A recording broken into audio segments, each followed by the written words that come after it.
Hello दोस्तों, स्वागत है आपका IQ स्मार्ट पे। आज की इस वीडियो में मैं आपको ये समझाऊंगा कि आरबीआई कैसे हमारे देश की महंगाई को कंट्रोल में रखती है और आप ये भी समझ पाएंगे कि देश की महंगाई कैसे बढ़ती है। आइए मैं आपको सबसे पहले इसे शॉर्ट में समझा देता हूँ। देखिए, यदि मार्केट में मनी सप्लाई ज़्यादा होगी, यानी कि अगर आपके पास कैश ज़्यादा होगी लिक्विड में जिसे आप आसानी से खर्च कर सकते हैं, तो आप ज़्यादा खरीदारी करेंगे। और ऐसा तो आपके साथ अकेले नहीं होने वाला ना, और भी लोगों के साथ ऐसा होगा। यानी कि ज़्यादा अगर मनी सप्लाई है पूरे मार्केट में, यदि लोगों के पास ज़्यादा पैसा है अपने जेब में, तो वो ज़्यादा खरीदारी करेंगे। अब ज़्यादा खरीदारी करने से क्या होता है, यदि सप्लाई सेम है और डिमांड बढ़ जाती है, यानी कि मतलब कि लिमिटेड सप्लाई में लोग अगर अधिक खरीदारी करते हैं, तो इससे क्या होती है कि मांगे बढ़ती, डिमांड बढ़ती है। और इसी डिमांड बढ़ने के कारण क्या होता है कि चीज़ें महंगी हो जाती है, अर्थात महंगाई बढ़ जाती है। लेकिन अगर मार्केट में मनी सप्लाई कम रही, यानी कि आपके पास खर्च करने के लिए पैसे कम रहे, यानी कि आपकी जो लिक्विडिटी है, आपके जेब में पैसे कम होंगे, तो आप कम खरीदारी करेंगे। और ऐसा आपके साथ अकेले नहीं होगा, ऐसा देश में रहने वाले सबके साथ होगा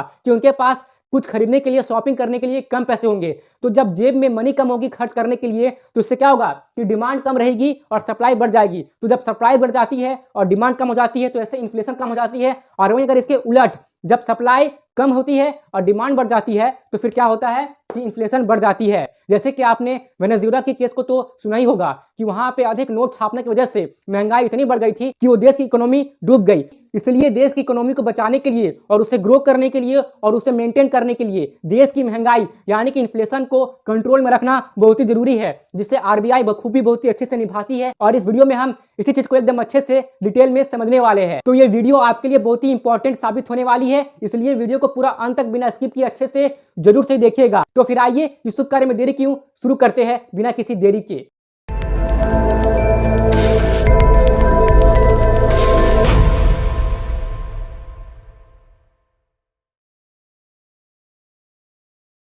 तो देश की महंगाई नियंत्रण में कैसे आती है, इसे समझने के लिए आपको समझना पड़ेगा आरबीआई की मॉनेटरी पॉलिसी, जिसमें से इन 4 इश्यू को समझना आपके लिए बहुत ही जरूरी है, क्योंकि देश की महंगाई इन 4 इश्यू पर ही डिपेंड करती है। लेकिन इन 4 इश्यू को समझाने से पहले आइए हम ये समझ लेते हैं कि बैंकों की कमाई कैसे होती है। तो एग्जाम्पल के लिए मैं मान रहा हूं कि आप बैंक में 100 रुपया डिपॉजिट करते हैं, ठीक है ना। आपने बैंक में 100 रुपए डिपॉजिट किए, ठीक है ना।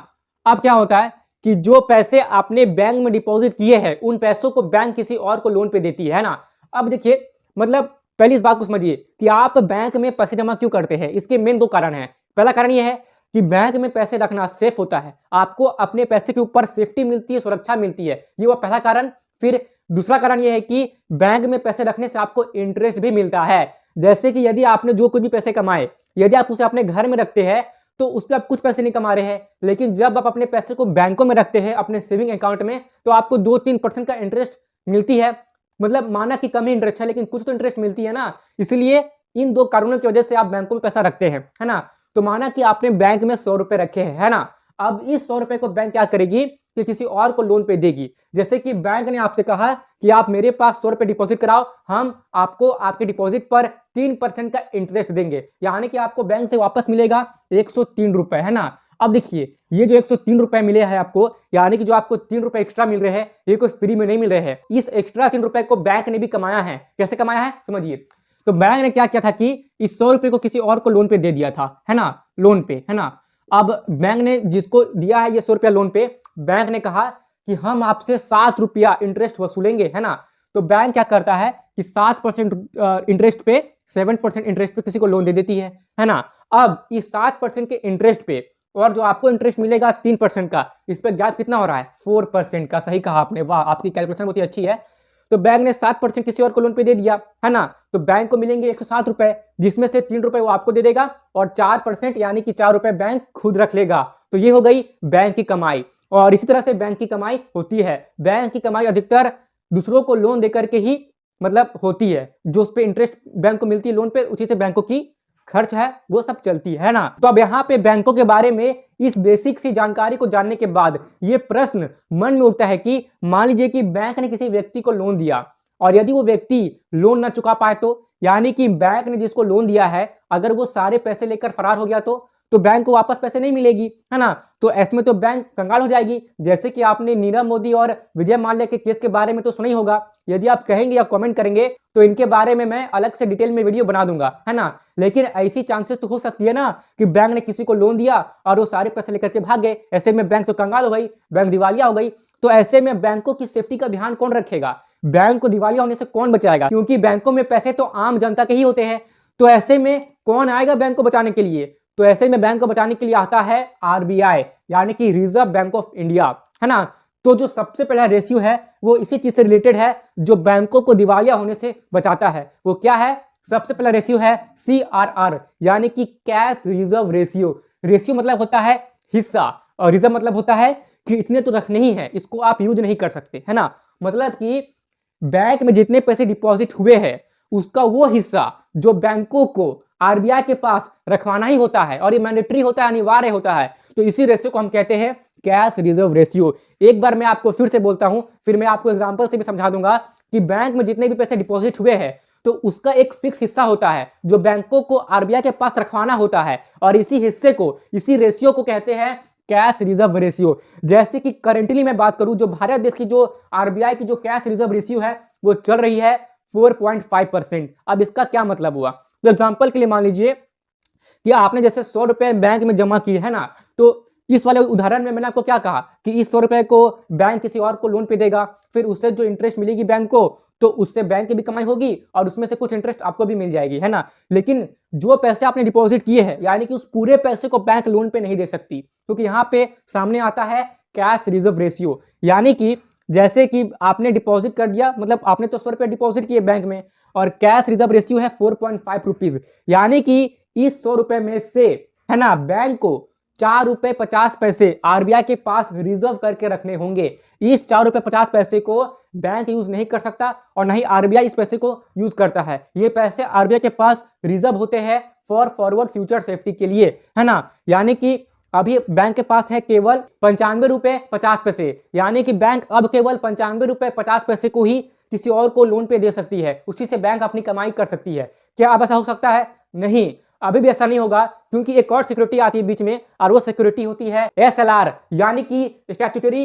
Liquidity ratio. अब इसका क्या मतलब हुआ अच्छे से समझिए। जैसे कि पहले तो हो गई CRR, यानी कि 4.5% तो बैंक को आरबीआई के पास रिजर्व रखनी है, जिसका इस्तेमाल ना तो बैंक कर सकती है ना ही आरबीआई कर सकती है। इसमें ना बैंक की ना आरबीआई की कोई इनकम नहीं होती है, ये रिजर्व रहते हैं ना। तो ये जो रेशियो है, इसमें क्या होता है कि बैंक को अपने पास कुछ पैसे रिजर्व रखने पड़ते हैं, है ना। जैसे कि समझिए, तो बैंक अपने पास कुछ पैसे को रिजर्व रखता है, किस फॉर्म में रखता है, वो कैश के फॉर्म में भी रख सकता है, गोल्ड के फॉर्म में भी रख सकता है और गवर्नमेंट सिक्योरिटी के फॉर्म में भी रख सकता है। तो अभी जो करंटली जो मैंने देखा था गूगल पे कि जून 2023 के हिसाब से जो भारत देश की SLR रेट है वो है 18%, है ना। तो यहाँ पे एक बात तो ध्यान देने वाली है कि 4.5 रुपए तो आरबीआई के पास रिजर्व है ना, और 18% आपकी रिजर्व है किसके पास, बैंक के पास। हाँ, तो फिर 100 रुपए में कितने पैसे बचे लोन देने के लिए, 77 रुपए 50 पैसे, यानी कि आप केवल इतने ही पैसे को बैंक किसी और को लोन पे दे सकती है ना। बाकी के 18 रुपए और 4.5 रुपए, यानी कि टोटल 22.5 रुपए तो आपके रिजर्व हो गए हैं, जिसमें से 18% रिजर्व हुआ है बैंक के पास और 4.5% रिजर्व हुआ है आरबीआई के पास, है ना। और यहाँ पे इस बात को ध्यान दीजिएगा कि इन दोनों रेशियो में एक मेन डिफरेंस होता है। वो मेन डिफरेंस क्या होता है, इसे समझिए। जैसे कि CRR में क्या होता है कि किसी को कोई कमाई नहीं हो रही होती है ना, लेकिन SLR में बैंकों को कमाई होती है। कैसे होती है, यदि मतलब देखिए 18% तो रखना है रिजर्व, ठीक है ना। तो अगर ये 18% बैंक कैश के फॉर्म में रखती है तब तो इससे बैंक को कोई फायदा नहीं है, कोई कमाई नहीं है। लेकिन अगर इसी पैसों से बैंक गोल्ड रख लेती है ना, यानी कि कैश को गोल्ड में कन्वर्ट कर लेती है, तो जब मार्केट में गोल्ड की प्राइस बढ़ जाएगी तो इससे बैंक की कमाई होगी, क्योंकि गोल्ड को इजीली कैश में कन्वर्ट किया जा सकता है ना। तो गोल्ड में रखने से बैंक को फायदा होता है जब गोल्ड की प्राइस मार्केट में बढ़ जाती है, तो, है ना। फिर आपकी गवर्नमेंट सिक्योरिटी, है ना। अब गवर्नमेंट सिक्योरिटी एक टाइप की पेपर होती है जो गवर्नमेंट बैंकों को इशू करती है ना। और फिर जब गवर्नमेंट वापस से अपने इस सिक्योरिटी पेपर को लेती है तो बैंकों को इसके बदले कुछ वो पैसे भी देती है, साथ में कुछ इंटरेस्ट भी देती है ना। तो फालतू में पैसे को कैश में रखने के बजाय बैंक ये समझती है कि यदि हम अपने इस मतलब कि जो पैसे हमारे पास है उससे हम गोल्ड ले लेते हैं या फिर गवर्नमेंट सिक्योरिटी ले लेते हैं, जिससे कि हमको बाद में थोड़ी बहुत इंटरेस्ट मिलेगी, तो इससे हमारी कमाई होगी। तो बैंक को इस तरह से SLR से कमाई होती है, ठीक है। अब जो अगली रेशियो है वो है आपकी रेपो रेट, ठीक है ना। अब देखिए इससे कैसे महंगाई कंट्रोल हो रही है मैं अभी आपको समझाऊंगा। पहले आप इन 4 रेशियो को तो समझ लीजिए, फिर मैं आपको अच्छे से समझाऊंगा, ठीक है ना। अब बस बने रहिए ना, मतलब सीखिए जो मैं आपको सिखा रहा हूँ, काम की चीज है ये चीज, आपकी एकेडमिक्स में भी काम आ जाएगी, इसलिए आप बने रहे, ठीक है ना। मतलब पेशेंस के साथ देखिए, धैर्य के साथ देखिए, ठीक है। देखिए रेपो रेट क्या होता है, तो जरा समझिए कि आप गए बैंक से लोन लेने के लिए, है ना, कि मुझे 100 करोड़ की लोन चाहिए, है ना। तो बैंक आपके सारे पेपर्स देखती है, आपके सारे पास्ट में आपने जितने लोन लिए हैं, तो फिर आपने उन लोन्स को समय पे चुकाया है या नहीं, इन सारे डेटा को बैंक मतलब अच्छे से देखती है और देख के बोलती है कि आपकी तो क्रेडिट स्कोर बहुत ही अच्छी है, मतलब आप लोन समय पर चुकाते हैं और आपकी कमाई भी अच्छी है, इसलिए आप लोन देने के लायक है, आपको लोन मिल जाएगी। तो आपके सारे पेपर क्लियर हो जाते हैं, अब आपको पैसे मिलने, है ना। लेकिन आपको चाहिए 100 करोड़ लोन, अब इतनी लिक्विडिटी, है ना, अब इतनी कैश बैंक के पास तो मतलब है नहीं, तो बैंक क्या करेगी, कहां से कैश लाएगी आपको लोन देने के लिए। तो बैंक क्या करेगी कि आरबीआई से कुछ समय के लिए, शॉर्ट पीरियड ऑफ टाइम के लिए उधार मांगेगी, है ना।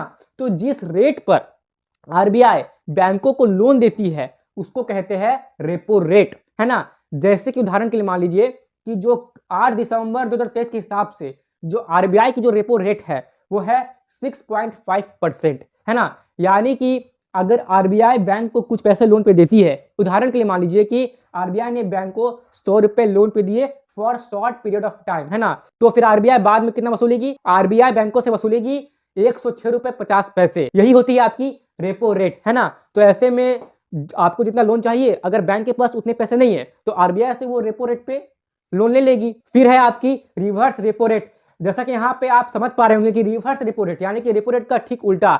इसमें क्या होता है कि देखिए रेपो रेट में क्या होता था कि आरबीआई बैंक को लोन दे रही थी, है ना। अब यहाँ क्या होता है कि जो बैंक है ना वो आरबीआई को लोन देती है,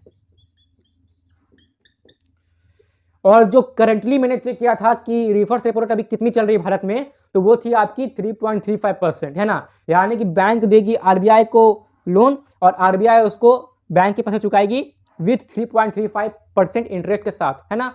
तो ये होती है आपकी रिवर्स रेपो रेट। अब इतना कुछ जानने के बाद, यानी कि अगर आपने इन 4 रेशियो को अच्छे से समझ लिया है, तो अब मैं आपको ये समझाता हूं कि इन 4 रेशियो के कारण कैसे महंगाई कंट्रोल में आती है। यदि आपको ये 4 रेशियो समझ में नहीं आया है तो आप कमेंट कर दीजिए या फिर वीडियो को पीछे करके देखिए और वापस से समझिए, ठीक है ना। अब आइए हम ये अच्छे से समझते हैं कि महंगाई कैसे कंट्रोल हो रही है ना। तो महंगाई यानी कि इन्फ्लेशन, ये कैसे बढ़ जाती है मार्केट में, इस बात का अंदाजा तो आपको इंट्रोडक्शन में लग ही चुका है, लेकिन आइए एक बार मैं आपको शॉर्ट में यहां पर भी बता दे रहा हूं कि यदि मार्केट में मनी सप्लाई ज्यादा होगी, है ना, तो उससे डिमांड बढ़ेगी और डिमांड बढ़ेगी तो उससे इन्फ्लेशन बढ़ेगा। तो फिर क्या होता है कि देखिए मार्केट में मनी सप्लाई ज्यादा किसके थ्रू होती है, बैंकों के थ्रू होती है। यानी कि अगर बैंक में ज्यादा मनी सप्लाई हो गई तो बैंक के थ्रू मार्केट में मनी सप्लाई ज्यादा हो जाएगी, जिससे कि डिमांड बढ़ जाएगा और इन्फ्लेशन बढ़ जाएगी। लेकिन अगर बैंकों में मनी सप्लाई को कम कर दिया जाए तो डिमांड ऑटोमेटिक कम होगी और इन्फ्लेशन भी कम हो जाएगी। कैसे होगी, मैं आपको प्रैक्टिकली एग्जांपल के थ्रू समझाने का प्रयास कर रहा हूं, जरा मेरी बात को ध्यान से समझिए, है ना। तो जैसा कि यदि बैंक के पास पूरे 100 रुपए रहते हैं, मैं छोटा नंबर ले रहा हूं, असल में करोड़ों रुपए डिपॉजिट किए जाते हैं और करोड़ों रुपए लोन पे दिए जाते हैं और बैंक को करोड़ों की कमाई होती है इंटरेस्ट के तौर पे। लेकिन यहां मैं आपको समझाने के लिए 100 रुपए से एग्जांपल ले रहा हूं, जिससे कि कैलकुलेशन करने में इजी हो और आपको समझ में भी आए। तो अब आप इस बात को समझिए, यदि बैंक पूरे 100 रुपए को लोन पे देती है तो इससे जो बैंक को इंटरेस्ट मिलेगी वो ज्यादा होगी, और किस कंपैरिजन में ज्यादा होगी इस बात को जस्ट अभी आप समझने वाले हैं। लेकिन बैंक तो पूरे 100 रुपए को लोन पे नहीं दे रही है। असल में क्या हो रहा है कि सीआरआर के कारण बैंक को तो 4.5 रुपया रिजर्व रखना पड़ रहा है, फिर इसके बावजूद भी बैंक को 18% और रिजर्व रखना है, और बचे हुए 77.50% से ही बैंक लोन दे सकती है। अब इस पे जो बैंक इंटरेस्ट कमाएगी ना, उसी से बैंक की कमाई भी होगी और आपको भी इंटरेस्ट मिलेगी, है ना। तो यहाँ पे थोड़ा मनी सप्लाई कम हुई कि नहीं, 100 रुपए से 77 रुपए पे आ गई, तो यहाँ पे मनी सप्लाई कम हुई, यानी कि लोन जितनी जानी चाहिए थी उतनी लोन नहीं गई। अब होगी क्या, अगर बैंक को पूरी फ्रीडम मिल गई कि वो सबको लोन दे सकती है और कुछ पैसे रिजर्व नहीं रखना है, तो इससे लोग ज्यादा लोन लेंगे, यानी कि बैंक में मनी सप्लाई बढ़ जाएगा, और जब बैंक में मनी सप्लाई बढ़ जाएगा तो मार्केट में मनी सप्लाई बढ़ जाएगा। और मार्केट में मनी सप्लाई बढ़ने से क्या होता है, जब आपके पास अधिक पैसे आ जाएगी, यानी कि जब आपके पास अधिक पैसे लिक्विडिटी में रहेगी, यानी कि कैश में रहेगी, तो आप क्या करेंगे, आप अधिक शॉपिंग करेंगे। आप बोलेंगे मैंने तो ये डिसाइड किया था, सोचा था कुछ, जाके अभी अमेजोन फ्लिपकार्ट से ऑर्डर करता हूं, है ना। ऐसे तो सभी लोग करेंगे, आप तो अकेले नहीं है, सभी के पास कैश आ जाएगी। अब कैश आने के कारण क्या होगी कि सभी लोग जाएंगे और जबरदस्त खरीदारी करेंगे। और जबरदस्त खरीदारी करने से क्या होता है कि महंगाई बढ़ जाती है। यदि सप्लाई सेम रहेगी और उसी सेम सप्लाई पे जब अधिक लोग आ गए खरीदने के लिए तो इससे डिमांड बढ़ जाती है और इसी डिमांड बढ़ने के कारण महंगाई बढ़ जाती है। यानी कि मार्केट में मनी सप्लाई को कंट्रोल करना है और मार्केट में मनी सप्लाई को कंट्रोल करने के लिए ही आरबीआई ये 4 नियम लागू करवाती है। अगर ये 4 नियम लागू नहीं होगी तो मार्केट में मनी सप्लाई बढ़ने से क्या हो रहा है आप इस बात को समझ पा रहे होंगे। और वहीं अगर आरबीआई अपने सीआरआर को बढ़ा के 10% कर देती है तो इससे ज्यादा पैसे बैंकों को आरबीआई के पास रिजर्व रखने पड़ेंगे। जहां पहले 4.5 रुपए रिजर्व रखने थे अब बैंक को 10 रुपए आरबीआई के पास रिजर्व रखने पड़ेंगे। यानी कि और पैसे कम हो जाएंगे लोगों को लोन देने के लिए। यानी कि मार्केट में मनी सप्लाई कम होगा जिससे कि इन्फ्लेशन कम होगी क्योंकि डिमांड कम हो रही है। और वहीं अगर आरबीआई रेपो रेट को बढ़ा देती है, जैसे कि मान लीजिए कि रेपो रेट बढ़ के हो जाती है आपकी, मान लीजिए हो गई आपकी मान लेते हैं 12%, है ना। तो बोलिए 12% रेपो रेट हो गई है तो इस तरह में क्या बैंक आरबीआई से लोन ले पाएगी? जरा इस बात को समझिए कि रेपो रेट बढ़ने से आप जिस इंटरेस्ट रेट पे लोन लेंगे ना तो वो इंटरेस्ट रेट भी बढ़ जाएगी क्योंकि बैंक आपको उसी इंटरेस्ट पे लोन देती है जो रेपो रेट से अधिक होती है। कहने का मतलब यह है कि पहले रेपो रेट थी 6.5%, है ना। तो बैंक आपको आरबीआई से लोन लेके आपको लोन देगी, है ना, और आपसे वसूलेगी 12%, है ना, जिसमें से वो 6.5% मतलब आरबीआई को देगी और जो बाकी के बचे हुए 5.5% है उस पैसे को बैंक खुद रख लेगी। इससे बैंक की कमाई होगी, है ना। और अगर मान लीजिए कि रेपो रेट बढ़ के 12% हो चुकी है यानी कि बैंक के लिए अब आरबीआई से पैसे लोन पर लेना मुश्किल पड़ेगी। और अगर बैंक आरबीआई से पैसे लोन पे लेती है तो वो 12% पे लोन पे ले रही है यानी कि अब बैंक आपको लोन देगी 18% पे। तो देखिए लोन की इंटरेस्ट रेट बढ़ गई और जब लोन की इंटरेस्ट रेट बढ़ेगी तो क्या जो जनता जो पब्लिक है वो क्या जल्दी लोन लेने के लिए जाएगी? नहीं जाएगी। यानी कि लोग लोन कम लेंगे और अगर लोन लोग कम लेते हैं तो मार्केट में मनी सप्लाई कम होगी क्योंकि बैंक में मनी सप्लाई कम हो रही है, इससे डिमांड कम होगी और इन्फ्लेशन यानी कि महंगाई कमेगी। और वहीं अगर क्या करती है कि बैंक एसएलआर को बढ़ा के भी 30% कर देती है ना, तो इससे भी क्या होगा कि बैंक को और पैसे अपने पास रखने पड़ेंगे यानी कि बैंक के पास और कम पैसे हो जाएंगे लोन पे देने के लिए। तो इससे फिर क्या होगा कि बैंक के पास मनी सप्लाई कम होगी, डिमांड कम होगी, इन्फ्लेशन कम होगी। आशा करता हूं कि मेरी बात आपको समझ में आ रही होगी। यदि आपको कुछ भी डाउट है तो कृपया करके आप अपने डाउट्स मेरे साथ कमेंट बॉक्स में शेयर अवश्य से कीजिए, है ना। और वहीं अगर क्या करती है कि बैंक रिवर्स रेपो रेट अगर बढ़ा देती है ना, अगर बैंक बोलती है कि रिवर्स रेपो रेट बढ़ के हो चुकी है मान लीजिए 10%, ये जस्ट मैं आपको समझाने के लिए कर रहा हूं, है ना। असल में इतनी मतलब बढ़ेगी कि नहीं बढ़ेगी खैर अभी तो नहीं है, लेकिन जस्ट आप समझे इसलिए मैं आपको ये चीज करके दिखा रहा हूं, ठीक है ना। कि मान लीजिए कि रिवर्स रेपो रेट हो गई आपकी 10%, है ना, तो इस पर बैंक क्या सोचेगी, है ना। बैंक ये सोचेगी कि हम अगर किसी व्यक्ति को दे रहे हैं लोन तो वो व्यक्ति लोन चुकाएगा कि नहीं चुकाएगा इसकी 100% गारंटी तो नहीं है। लेकिन यदि हम आरबीआई को लोन दे देते हैं तो आरबीआई तो 100% हमें अपना पैसा वापस दे देगी। यानी कि किसी व्यक्ति को लोन देने से ज्यादा सेफ है आरबीआई को लोन देना, क्योंकि आरबीआई 100% बैंक को लोन वापस करेगी और वो भी अच्छे खासे सूद समेत 10% इंटरेस्ट के साथ वापस करेगी। तो इससे जो बैंक का जो मनी है वो लोगों के पास जाने के बजाय आरबीआई के पास जाएगा, जिससे कि बैंक की कमाई अच्छी खासी होगी, बैंक को सेफ्टी मिल जाएगी। तो ऐसे में भी क्या हुआ कि बैंक के पास मनी सप्लाई कम हुई और जब बैंक के पास मनी सप्लाई कम हुई तो मार्केट में भी मनी सप्लाई कम हो गई, डिमांड घट गई और आपकी इन्फ्लेशन महंगाई भी घट गई। तो फिर ऐसे में जब मार्केट में इन्फ्लेशन यानी कि महंगाई बढ़ती या घटती है तो इस इन्फ्लेशन को, इस महंगाई को मेंटेन करने के लिए आरबीआई इन 4 इश्यू में बढ़ोतरी और घटौती करते रहती है। और ऐसे भी भारत देश की जो भी करंट इन्फ्लेशन रेट है वो पर ईयर की 6 to 8% के बीच में रहती है और इसी चीज को मेंटेन करने के लिए आरबीआई इन 4 इश्यू में बदलाव अक्सर आप देखते होंगे कि करते रहती है। तो मैं आशा करता हूं कि मेरी बात आपको समझ में आ गई होगी। मैं आपको एक बार फिर से शॉर्ट में समझा दे रहा हूं कि अगर आरबीआई सीआरआर बढ़ाती है तो इससे महंगाई कम हो जाएगी, है ना। और अगर आरबीआई एसएलआर बढ़ाती है तो भी इससे महंगाई कम हो जाएगी। और अगर आरबीआई रेपो रेट बढ़ाती है तो भी इससे महंगाई कम हो जाएगी क्योंकि बैंक के पास मनी सप्लाई कम होगी। और अगर आरबीआई रिवर्स रेपो रेट भी बढ़ाती है तो भी इससे बैंक में मनी की सप्लाई कम होगी, जिससे कि आपकी इन्फ्लेशन कम हो जाएगी, है ना। अब देखिए रेपो रेट बढ़ने से एक प्रॉब्लम ये भी होती है कि मैं आपको बता दे रहा हूं कि क्या होती है कि ना, अगर रेपो रेट बढ़ती है तो जो लोन पे जो इंटरेस्ट है वो बढ़ जाती है ना। यानी कि अगर बैंक आरबीआई को 12% दे रही है इंटरेस्ट तो वो आपसे वसूलेगी 18%, यानी कि रेट तो बढ़ गई ना। तो ऐसे में बहुत सारी कंपनीज को भी बैंक से लोन लेना भारी पड़ता है। तो रेपो रेट का बढ़ना कहीं ना कहीं स्टॉक मार्केट के लिए थोड़ी नेगेटिव हो जाती है। तो आपने देखा होगा कि ना रेपो रेट बढ़ने से ना स्टॉक मार्केट में थोड़ी गिरावट आती है। तो जब कंपनी को बैंकों से लोन मिलने की चांसेस कम होती है तो इससे क्या होता है कि मार्केट में एक नेगेटिव सेंटीमेंट बनने लगती है और इसी नेगेटिव सेंटीमेंट बनने के कारण क्या होता है कि लोग स्टॉक मार्केट से अपने पैसे को बाहर निकालने लगते हैं।